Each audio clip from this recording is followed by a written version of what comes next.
Hello दोस्तों, नमस्कार दोस्तों। लेकर आ गया हूँ नया वीडियो। इस वीडियो में बताने वाला हूँ भोजपुरी के सुपर स्टार अभिनेत्री निधि झा के बारे में। जी हाँ दोस्तों, निधि झा का घर कहाँ है, ये कहाँ से बिलोंग करते हैं और निधि झा किस किस के साथ काम कर चुके हैं, यानी पूरा जानकारी देने वाला हूँ इस वीडियो में।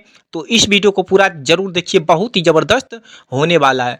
जी हाँ दोस्तों, चलिए बात करते हैं कुछ पहले निधि झा के बारे में, उसके बाद बात करेंगे निधि झा का घर कहाँ है। तो दोस्तों आपको बता दूं कि भोजपुरी इंडस्ट्री की उभरती हुई मॉडल, एक्ट्रेस, हीरोइन है निधि झा। जी हाँ दोस्तों, निधि झा को दर्शक बहुत ज़्यादा पसंद करते हैं क्योंकि इसका एक्टिंग और डायलॉग, जी हाँ दोस्तों, इसका एक्टिंग और डायलॉग भोजपुरी इंडस्ट्री में सबसे अलग है। जी हाँ दोस्तों, जो कि जिस मूवी में काम करते हैं निधि झा, बहुत ही सुपर डुपर हिट होता है निधि झा का मूवी। जी हाँ दोस्तों, जो कि भोजपुरी इंडस्ट्री में बहुत सारे हिट हिट मूवी दी है निधि झा। जी हाँ दोस्तों, निधि झा जो कि ज़्यादातर यश कुमार के साथ काम करते हैं। जी हाँ दोस्तों, जो कि बहुत सारे हिट हिट मूवी दिए हैं निधि झा। जी हाँ दोस्तों, जो कि बड़े बड़े एक्टर के साथ काम कर चुके हैं, जैसे अरविंद्र अकेला कल्लू, खेसारी लाल यादव, पवन सिंह, यानी भोजपुरी इंडस्ट्री में जितना भी गायक यानी कलाकार एक्टर है, सभी के साथ काम कर चुके हैं निधि झा। निधि झा की घर की बात करें तो दोस्तों आपको बता दूं कि निधि झा का घर